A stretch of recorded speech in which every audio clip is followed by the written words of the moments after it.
Sveiki įsijungę šitą video. Labai džiugu, kad jūs esate su mumis, kai mes pradedam naująjį tinklalaidės, kaip sezoną, galima sakyti. Praeitą sezoną turėjom trenerius, kuriuos kalbinau. Šitą sezoną kol kas niekas nepasikeitė. Kalbinu trenerius. Mano vardas yra Gytis. Aš dirbu Karate klube Budora ir kalbinu savo kolegą Edviną Gaidulį. Labas, Edvinai. Kaip tau, Edvinai, vasara? Vasara tikrai gera, daug ką nuveikiau ir pakeliavau ir buvau užsibrėžęs vieną tikslą, tai buvo išsilaikyti egzaminą, pirmą Q, tai tą irgi taip pat pasiekiau. Nu, parodyk tą juostelę, parodyk. Va. Ok. Sakei, keliavai, kur keliavai? Buvau su draugais Graikijoje, tada dar buvau prie jūros, o šiaip, čia buvo pagrindinės mano kelionės, o daugiau tai tiesiog ten pasivažinėjimas su draugais, ten po Lietuvą ir taip toliau. Ok, čia kelionės prieš egzaminą ar jau po egzaminą? Buvo ir prieš, ir buvo ir po. Nes ir po egzaminą irgi tikrai reikėjo tų kelionių. Reikėjo atsigauti, ar ne tas? Nu, rimta ta stovykla iš tikrųjų.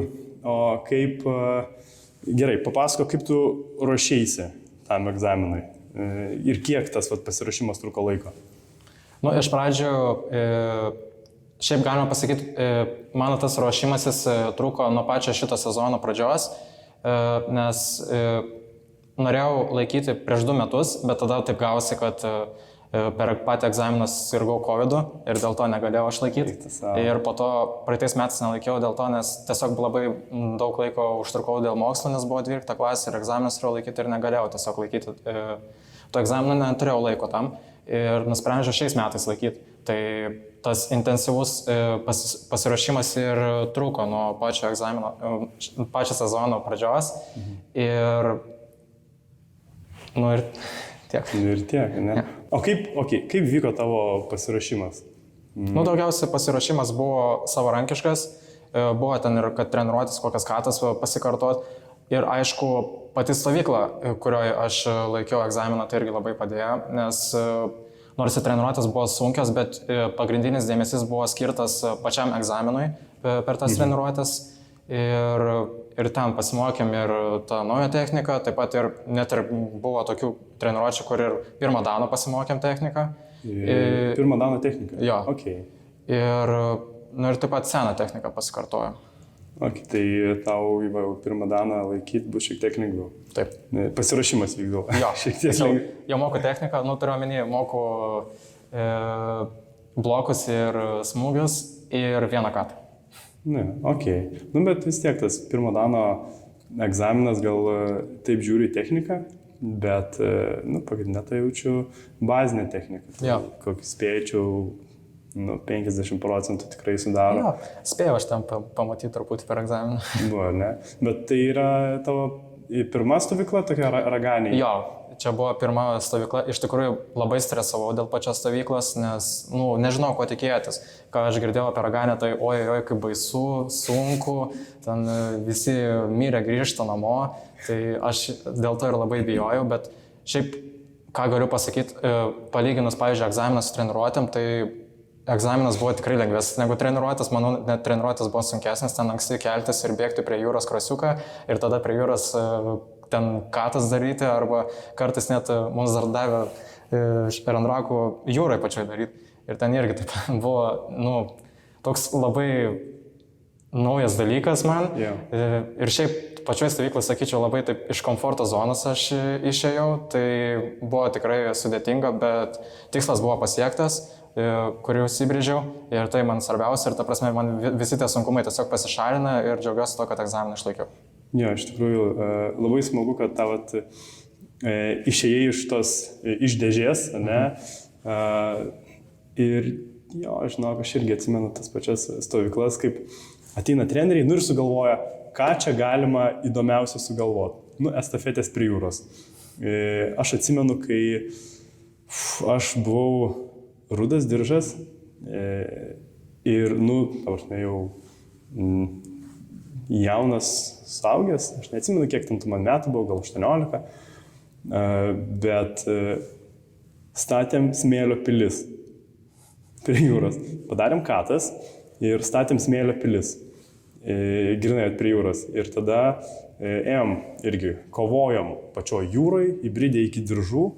Jeigu tu išbrendi iki kelių, darai atsispaudimus vandenį ir tada ėjom ginti savo pilių. Visi šlapi, per smėlį, įsivaizduok, sunku bėgiot ir dar ir per smėlį dar su šlapiu kimono. Tai aš atsimenu tokią treniruotę, kai tu gini savo pastatytą pilį, visi turi ją sugriauti. Tai va, ir kiekvienas už save. Tai, jo, ir iš tikrųjų tai yra, negali pasakyti, kad ne karate. Karate šiek tiek kitoks, nei mes įsivaizduojam, bet jau šitam tos stovyklas ir yra. Tai aš bent jau pasikraunu, ateinu tam visam sezonui tokios geros energijos, pasimokyti iš kitų, nes aš manau drąsiai galiu sakyti, tai yra stovykla, kur susirenka aukščiausio pilotažo sportininkai. Tai ar tau teko su tokiais pakovot, pavyzdžiui? Taip, tikrai teko. Ir teko, aš kovojau ir su tais, kurie laikė 2-3 daną egzaminę kovojau. Okay. Ir taip pat ir šiaip buvo iš pažįstamų, taip pat kaip per patį egzaminą kovojau. Ir ten tie, kur Lietuvos čempionai, ten ir Europos čempionai, tai tikrai, bet man tai patirtis labai gera buvo. Šiaip ir kas keiščiausia, kad ir teko mėgautis tom kovom, nors ir buvo po kokių 15 kovų, kai sukovojau, tai tada labai sunku buvo, bet kai jau 20 atėjo, tai toks adrenalinas parėjo man ir tada kažkaip jau taip skausmų mėgautis pradėjau. Tiesiog, nes sunkios kovos, bet patirtis gera ir taip, labai naudinga tai dėl to. Taip, labai atsigauni iš tikrųjų. Ir pastebėjau po tų kovinių treniruočių, grįžti namo visas sudaužytas toks, nuvargęs, bet pailsėjęs. Bet pailsėjęs. Ir tai yra labai faina iš tikrųjų. Kiek aš esu tikęs žmonių, kur laiko tuos aukštesnius diržus ir sako, eik tu savo vėl tos kovas.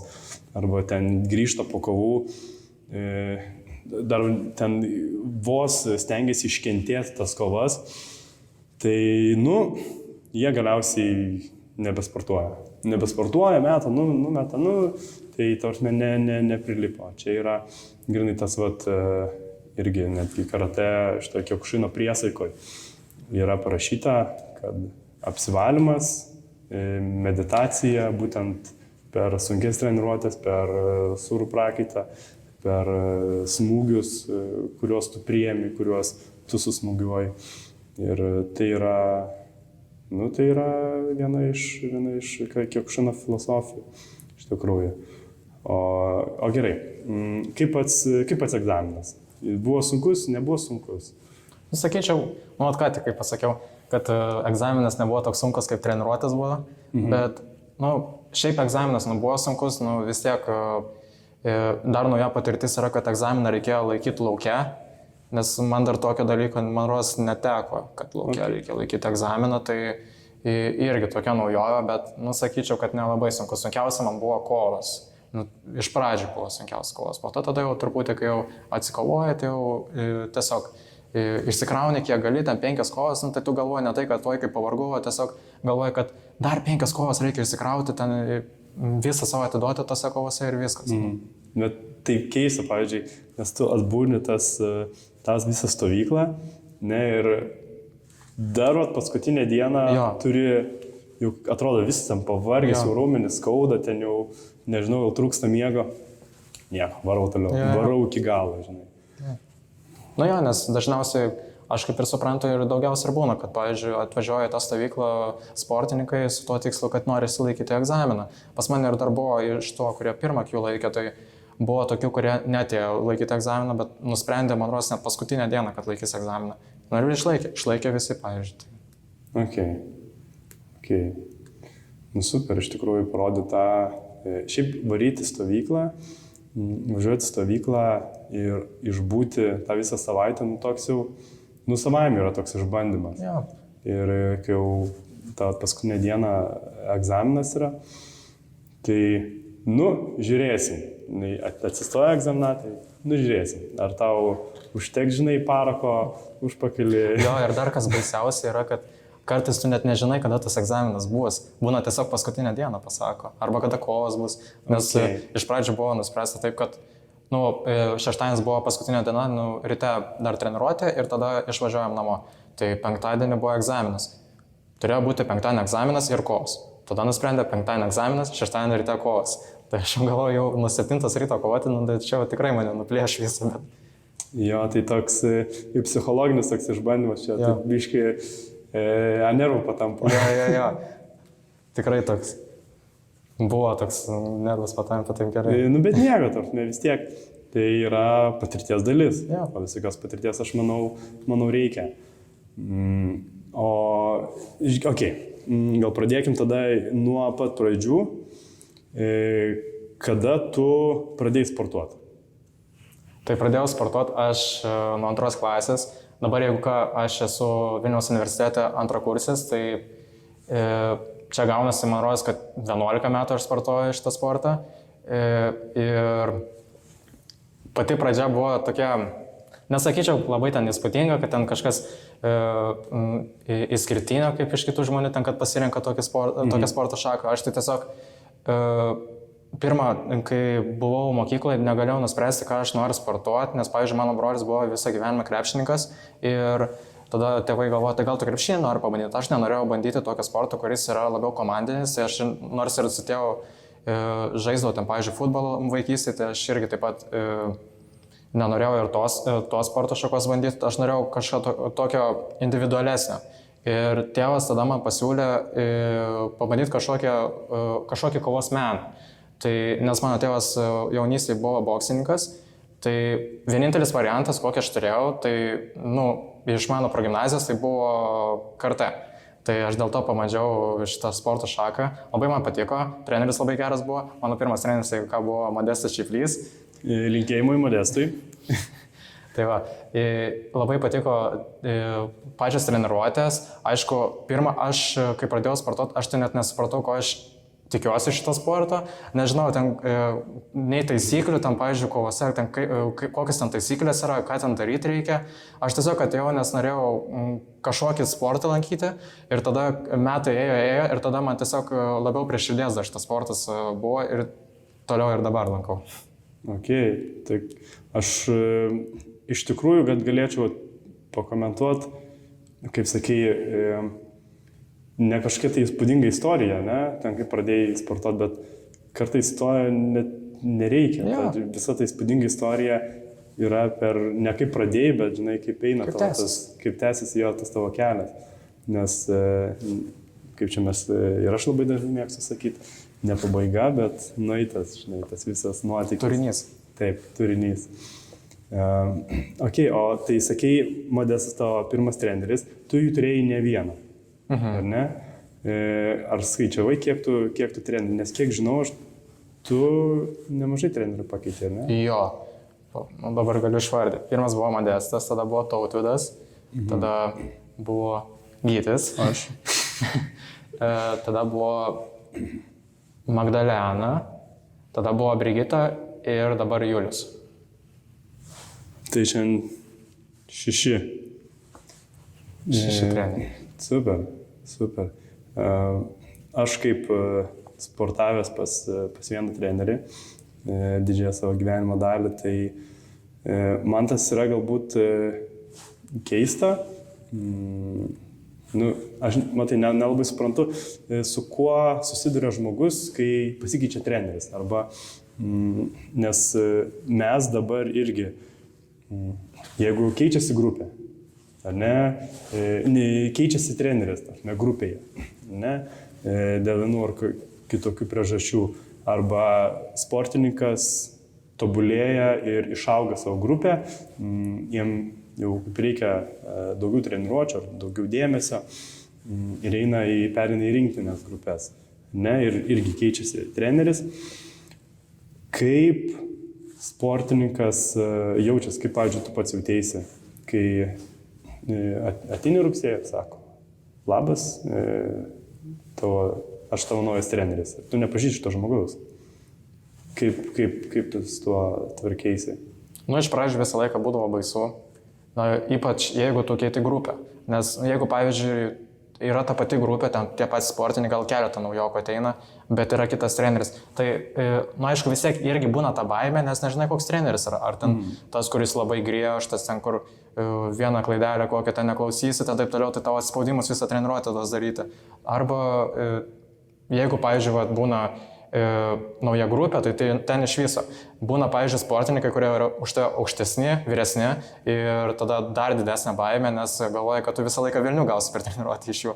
Tai, bet po to, kai visą laiką, prasitęsia tas sezonas ir taip toliau, tai tada jau ta baimė dingsta, nes, pripranti tiesiog, čia tai daug treniruočių ten dalyvauja ir taip toliau, visos dalyvauja treniruočių ir tiesiog tas pripratimas, tai tada baimė ta dingsta ir geriau jautiesi tada ir pažįsti trenerį, nes aš galiu pasakyti, beveik su visais treneriais, kuriuos turėjau, tai turėjau tokį gerą glaudų ryšį. Ta prasme, ne tik kaip su treneriu, bet ir kaip su žmogum. Visą laiką ten, pavyzdžiui, kokias treniruotės baigdosi, nueidavau, pakalbėjau su juo ir taip toliau ir tiesiog susipažįsti su tuo treneriu, tada ta baimė iš viso dingsta. Ir tas pats būna. Ir kai naujas grupės, tai gal vis tiek būna tokie atvejai, kad jeigu, pavyzdžiui, būna kokia kovinė treniruotė ir tave pastato, pavyzdžiui, vienas iš pavyzdžių, kokiu galiu duoti, kai pas tave buvo grupiai Aušroj ir buvo toksai mūsų treneris, kuris buvo Tomas Lukaitis. Tai su juo eiti kovoti, kur visą laiką kokią koją man paleisdavo į pilvą ir aš tada jau, ta prasme, jau gulėt norėdavau po tos kovos jo. Tai visą laiką buvo ta baimė, bet kadangi Gytis vis tiek buvo vienas mėgstamiausias mano treneris, galima sakyti. Dabar taip sakai prieš ką. Tai tiesiog vis tiek tomis treniruotėmis, tuo skausmu vis tiek mėgausi ir nebuvo taip, kad oi, vėl aš tą treniruotę einu, aš taip nenoriu, vėl turėsiu kovoti su tuo Lukaičiu, su tuo Karoliu. Nes ten dar irgi buvo vienas Karolis irgi toks, kuris kaip Lukaitis panašus buvo. Tai dingo tiesiog tą baimę, labai patiko tos treniruotės ir pripratau. Svarbiausia tiesiog priprasti. Daugiau dalyvauja, ten negalvoja tai, kad jeigu tu, pavyzdžiui, prasileidi kokį ten smūgį ten į galvą per treniruotę ir taip toliau, tai čia yra bloga patirtis, tu tiesiog mokaisi iš to, nes ir mano tikslas ir buvo, kad mokytis iš to. Tai jeigu aš turiu, pavyzdžiui, savo grupiai, kurie už mane yra vyresni ir daugiau patirties turi, tai reiškia, man tai yra tik pliusas, dėl to, nes aš galiu dar daugiau išmokti iš jų ir tiesiog su tokiais sportininkais sportuojant, tai galiu ir aukštesnių tikslų siekti. Taip, ir iš tikrųjų taip yra.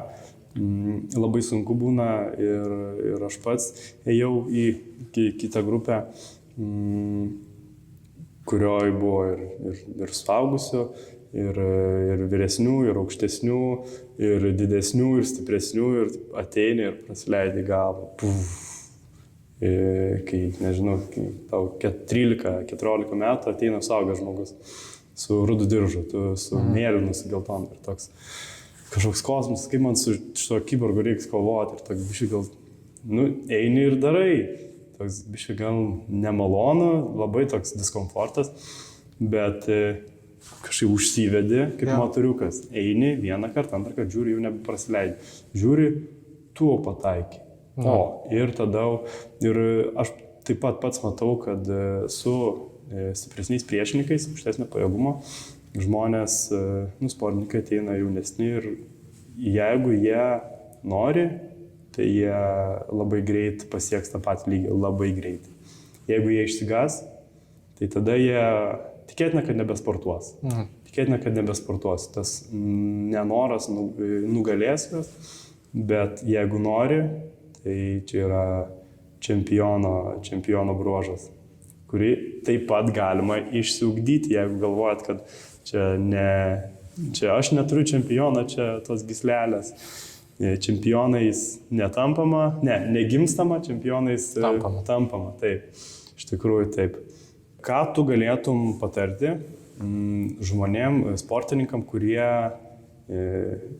nežinau, kur pasikeitė treneris arba pereina į rinktinių grupės ir yra tas baimės jausmas, nenoras eiti į treniruotės. Aš tikrai tą buvau patyręs ir taip Kaip susidoroti su tuo stresu? Ką tu galėtum patarti tiem vaikams, sportininkams? Ką galėčiau pasakyti, tai pavyzdžiui, jeigu mūsų vadorai, tai nors ir kokią rinktinių grupę nueiti, tai aš galiu pasakyti tiek, kad pas mus rinktinių grupių treneriai yra profesionalai. Tikrai, jeigu eis pas juos treniruotis, tai tikrai nepasigailės. Tikrai visų treniravimo būdai yra skirtingi, bet jie yra tuo pačiu ir labai naudingi. Tai dėl to, jeigu jie bijo į rinktinių grupę eiti, tai tiesiog turi, nežinau, kaip aiškiai, tą mindsetą susidaryti, kad eisi treniruotis ir tikrai patobulės, 2-3 kartus tikrai patobulės, nes, sakau, treneriai tikrai profesionalai, tai lieka tik tais nebijoti, reikia būti pasiryžusiam, kad eisi treniruotis, tobulėsi, nes jeigu tu patenki į rinktinių grupę, tai tavo tikslas ir yra patobulėti. Tai dėl to nereikia bijoti, dėl to, nes tikrai procentas, kad bus kad tikrai patobulėsi, kad bus geri rezultatai yra 100. Net ne 100-200%. Pas mus būtų garantija. Iš tikrųjų labai gerai pasakėjai. Ir šiaip aš gal sakyčiau ne tik dėl trenerio, dėl grupės. Labai svarbu, su kuo tu sportuoji, su grupe. Aš atsimenu, sportavom čia Baltupėse, ne šitoj saliai, ten Rusy, Rūbiniai buvo tokia tokia kabinetas iš, nežinau, tu ar atsimeni, neatsimeni, nežinai. Tai vienu žodžiu, tai mokyklai buvo kabinetas Rūbiniai, kur netoli staliaus iš tų dirbtuvių, kur tiesiog išnešti visi suolai. Užtiestas tatamis, o jamos šitą nuotrauką padėta. Ir viskas. Tai, kai jau šiek tiek paaugau, sako, treneris, reikia varyti į VKTU licėjų. Ten turėjom įsikūrę irgi salę. Tai ten, labai daug naujų žmonių yra, iš tikrųjų. Buvo sunku iš pradžių eiti, eiti, nes nepažįsti daug žmonių. Ir eini į tą grupę su realiai nepažįstamais žmonėm, kurie, aišku, tave kapoja, bet po to susidraugauji, jau čia, žinai, nusistoja per tą sezoną, jau hebra. Ir eini į treniruotę kaip šventė. Ir tai yra, aišku, ne dėl hebros eini į treniruotės, bet jeigu nebus noro tobulėti, išmokti, pasiekti tikslą, tai niekur nebus.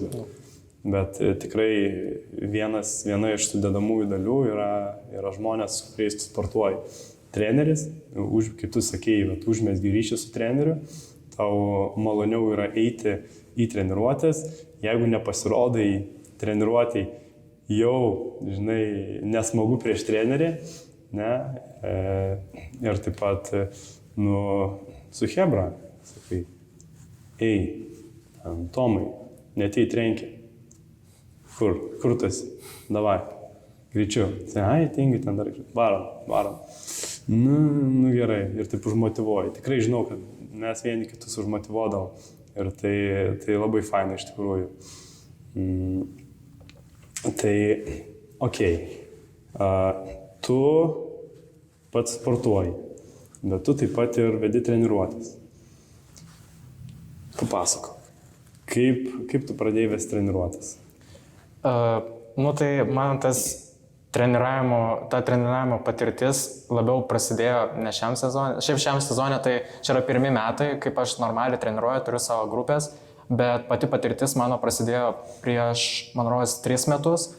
Tada tiesiog vienas treneris manęs paprašė, kad aš mėnesį pavaduočiau 2 grupės jo darželio. Ir čia buvo pats pirmas dalykas, kai aš treniravau ir taip toliau. Ir man labai tai patiko. Aišku, truputį dėl vietos ir taip toliau buvo sunku. Šiaip, nes aš ir mokyklą vaikščiau ir tiesiog sunku buvo priderinti tą treniravimą su mokslais, bet kažkaip suderinau ir tiesiog pirma patirtis tikrai labai patiko. Šiaip dar asistojau iš viso 2 metus, nes nuo 11 klasės jau pradėjau aš asistoti ir tiesiog buvo tas noras, kad noriu būti treneriu. Tai aš kaip tik ir dar su kitu treneriu, kuris dabar pas mus treniruoja Gedrimu, irgi taip pat tuo pačiu metu mes asistavimą tą pradėjom.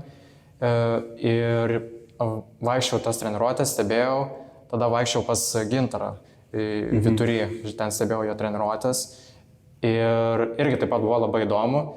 O kad norėčiau būti treneriu, tai iš viso čia labai senai šitas jausmas pas mane buvo. Aš net negaliu pasakyti, man rodos, galima sakyti, net gal kai ir beveik pradėjau sportuoti šitą sportą. Jo, nes labai tiesiog įdomu buvo, aš buvau užsibrėžęs tą tikslą. Pirmas tikslas, aišku, buvo jau kai sportuoji, jau kai supranti šitą sportą, tai įsilaikyti juodą diržą. Čia tai aišku, bet dar ir taip pat toks, kai matai, kaip treneriai dirba, nes vis tiek, dėl to man tas ir glaudus ryšys su treneris labai padėjo, nes aš supratau, kad vis tiek kaip žmonės irgi faini yra ir sako, kad ten linksma, ten treniruoti ir taip toliau, tai ir mane tas irgi sudomina ir dėl to ir pats ir norėjau šitą dalyką kažkada išbandyti ir jeigu patiks, tada ir tuo dalyku užsiimti. Tai taip pirmas noras atsirado, o taip, kaip sakiau, čia buvo mano pirmi metai šitam sezone, kai aš pradėjau treniruoti, pradžioje metų turėjau 2 darželių grupės, tada gegužės mėnesį vieną darželio mano grupę perėmė mūsų naujas treneris Benas, o aš perėmiau iš kito trenerio mokyklos 2 grupės. Tai va. Su mokyklinukais dirbsi, ne? Jo. Tai, bet spėjai su mokyklinukais pasižiūrėti, pasidarbuoti? Šiaip aš sakyčiau, kad tuo 1,5 mėnesio dar nelabai man užteko, nes tiesiog, toks labai staigus buvo tas perėmimas, bet dabar, kai bus naujas sezonas, tai ateisiu ir imsiu reformų. Supratau. Tai 1,5 mėnesio buvo susipažinimas? Jo, tas treniruočių vedimas, toks labiau susipažinimas. Aišku, dar kas tam susipažinimą trukdė, tai nes egzaminas buvo, tai dėl to reikėjo ir egzaminą ruoštis ir taip toliau. Tai labai viskas taip staigiai ėjo, nes ir buvo ir varžybos, ir egzaminas, tai dėl to tiesiog man gal to laiko dar neužteko, bet jau kai šis sezonas bus naujas, tai jau reikės jau taip normaliai. Jo, reformą, sakau. Su geležiniu kumščiu. O tai kaip supratau, tau patinka šitas darbas? Taip. Patinka šitas darbas? Aišku, būna ten tų sunkumų, bet kas man labai patinka, tai ypač dėl ko aš norėjau mokyklinukus treniruoti. Dėl to, nes kai iš tavo sportininkų dalyvauja kažkas, pavyzdžiui, varžybose arba kokiam egzamine, ir jie egzaminą, pavyzdžiui, išlaiko, o varžybose kokią 2-3 vietą, net ir 2-3 ir 1 vietą ten laimi. Tai visi tie sunkumai pasišalina, kai tu matai, kad tavo sportininkai kažką pasiekia, kai tu juos treniruoji. Ir dėl to man šitas darbas labai patinka, nes savo patirtį aš dalinuosi kitais ir jie tobulėja su mano pasidalinta patirtim. Tai dėl to man labai patinka šitas darbas. Labai smagu iš tikrųjų. O kokius sunkumus tu patiri iš tikrųjų šitame darbe? Per tavo visą sezoną, kai tu, pradirbai, čia su darželinukais, ne? Nes, rezultatai šiaip tai tikrai neblogi. Rezultatai neblogi. Kokie sunkumai iš tikrųjų? Pats pirmas sunkumas buvo pati pradžia sezono, dėl to, nes tas naujų narių pritraukimas ir šiaip įsivažiavimas labai sunku būna įsivažiuoti, nes ypač kai tu turi daug naujokų, pavyzdžiui, darželiuose, tai jie ateina į sportą, bet jie visiškai nežino, ką jie čia daro. Ateina į treniruotę arba ten pažaisti ir ten visiškas chaosas tose treniruotėse būna. Ir tu ten negalėjai, pavyzdžiui, suvaldyti nieko, bet bėgant laikui, kai jau trupučiuką, ką aš mėgstu daryti, tai pavyzdžiui, aš per kiekvieną treniruotę stengiuosi vis sužinoti, kokie pratimai jam patinka ir tiesiog tada tuos pratimus tokius arba kokias skirtingas variacijas arba taip toliau įdėti per kitas treniruotės, bet kad jie būtų panašus iš tų pratimų, kuriem patinka tiem darželinukam. Tai ir dėl to, kad aš taip darau, kad jie labiau klausytųsi ir tiesiog jiem įdomu būtų, nes vis tiek jie tai sportuoja, ten varžybas tai nevaikšto, bet būna ten aišku tas oranžinių juostelių, tas egzaminas, apie šitą dar toliau pašnekėsim, bet tiesiog jam nėra ten tų labai, kaip čia paaiškintų, griežtų renginių, jam tiesiog yra tie linksmesni renginiai, tai dėl to jam ir treniruotis reikia taip stengtis, kad tas karate fun, kaip pas mus. Jo, tiesiog, kad būtų linksma, išmoktų kažką ir tiesiog, kad galėtų net ir savo draugus pasikviesti tas treniruotės, galėtų parekomenduoti ir kitiem, tai mano toks tikslas su jais yra. Okay. Jo, tas yra, žinai, su darželinukais, aš atsimenu, kai dirbau, tai aš stengiausi labai griežtai, nuo pat pirmų treniruočių, aš būsiu griežtas treneris, ten Seiza, Mokuso, ten tu neužsimerki, prašau užsimerkti ir oi, kaip nepasiteisino šitas.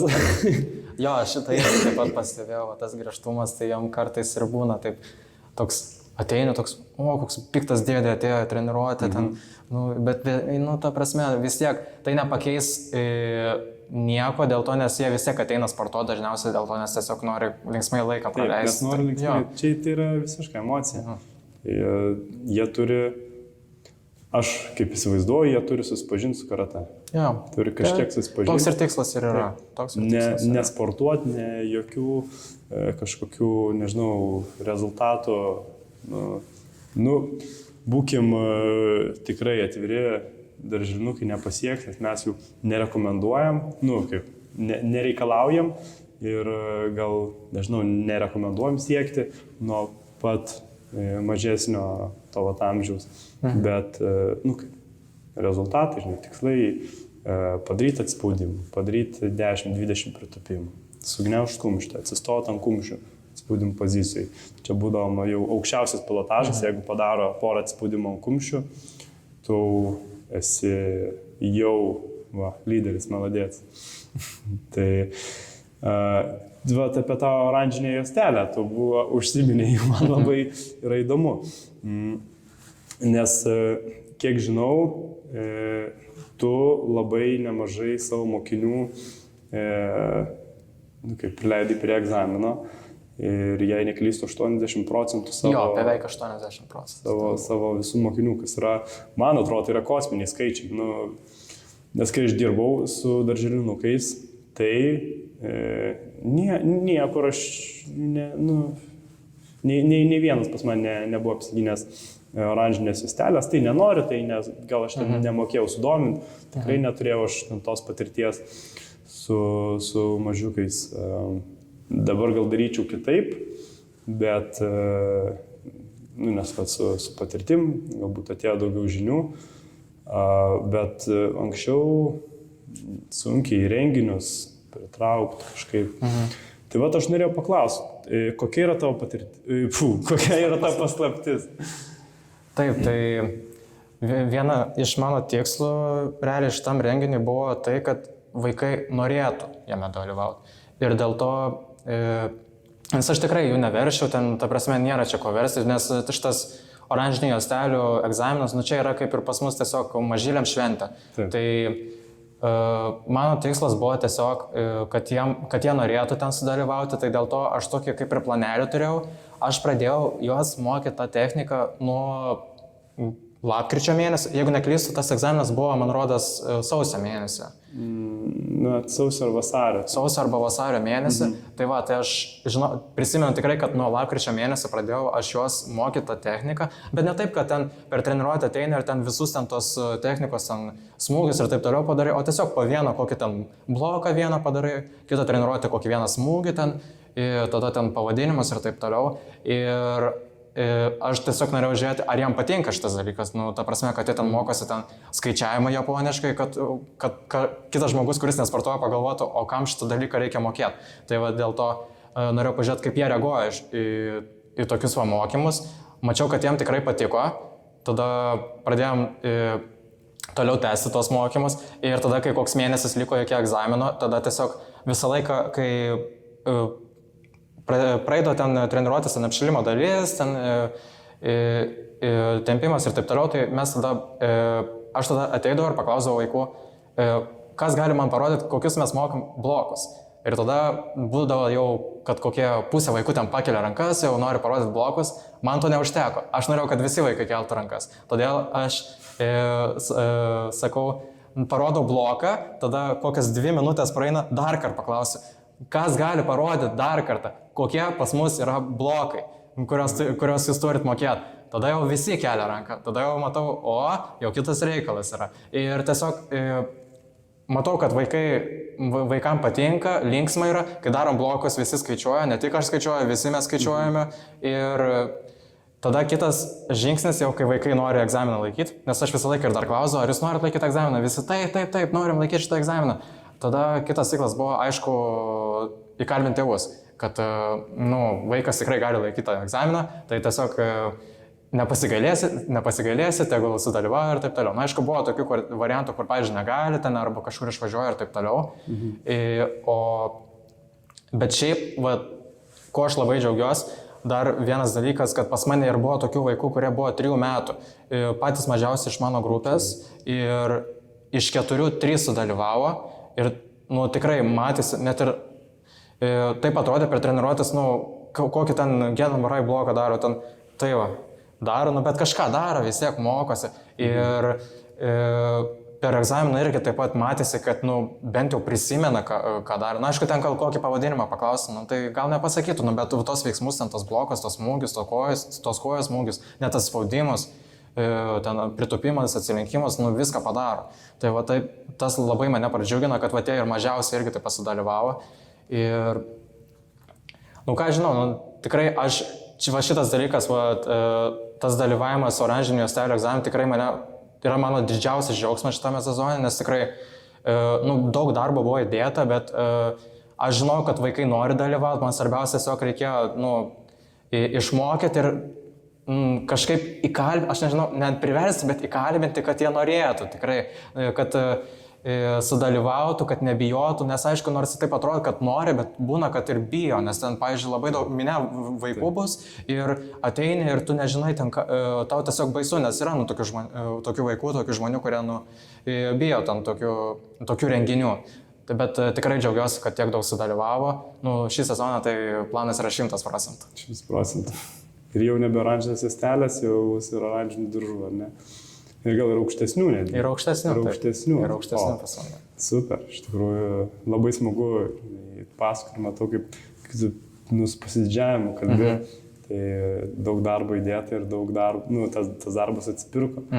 Aš tikrai manau, kad nei vienas, nei tėvas, nei vaikas nepasigailėjo. Sako, ai čia tai juostelė. Tai kad kažkoks, įvertinimas yra. Jo, dar vienas dalykas, dėl ko aš labai džiaugiuosi, kad toks renginys yra, ten, kad oranžinių juostelių egzaminas, tai yra, kad vaikas, net ir jau darželinukai, gali patirti tą džiaugsmą, kaip tu išlaikai egzaminą karate. Nes, pavyzdžiui, kaip ir aš išsilaikiau juodą juostelę, tai, aišku, buvau keliom, nežinau, net ne valandom, dienom laimingiausias žmogus pasaulyje. Tai jie irgi taip pat išsilaikė tą oranžinį juostelį, irgi taip pat tokį gerą jausmą patiria. Ir po to, kai jie patirs šitą jausmą, jie tada ir toliau norės jį patirti, dėl to ir laikys ten kokį oranžinį diržą, kokį ten dar aukštesnį diržą. Ir tiesiog toliau tęs savo tą karjerą karate ir tada ir mėgusi šito sporto. Tai dėl to yra labai džiugu, kad ir mažyliai šitą gali dalyką patirti. Ir labai faina, kad jau nuo tokio paties mažo amžiaus, 3 metų, sakė, ar ne? Nuo 3 metų. Jau gali tiesiog duoti juostelę. Ačiū juostelė. Tai daiktas. Bet jie užsidirbo. Ir kai tu užsidirbi šitos dalykus, tai eik tu savo. Čia yra pats brangiausias dalykas. Net aš atsimenu, jeigu padovanoja žaislą, ačiū, gerai, faina, gerai, numeti, bet kai jau pats užsidirbi ant tai, ko tu nori, eik tu savo, dar kai būni vaikas, tokį čia suaugusių dalykas užsidirbti ir ir kad kažką turėt, bet Nu, čia aš pasidėti darbo ir gauni tą. Tai Taip. čia ir vienas geriausių jausmų, kokį gali patirti. Tai dėl to ir labai džiugu, kad tokius dalykus gali ir mažėlį patirti. Super, super. Labai smagu iš tikrųjų, kad tu esi mūsų komandai, kad tau patinka. Labai smagu buvo sužinoti, kad nuo pat mažens jau norėjai treneriu būti. Nes aš sužinau... Kas keiščiausia šiaip. Taip. Pas mane irgi būna, žinai, vaikų, kurie sako, aš irgi noriu būti treneris, bet po, nežinau, metų pamiršta arba nebesportuoja. Bet labai smagu, kad yra žmonės, kurie turi tikslą nuo mažens ir jau siekia. Tai ačiū labai, Edvinai, už pokalbį. Ačiū, kad pakalbinai. Labai malonu, visada prašom. Os. Os.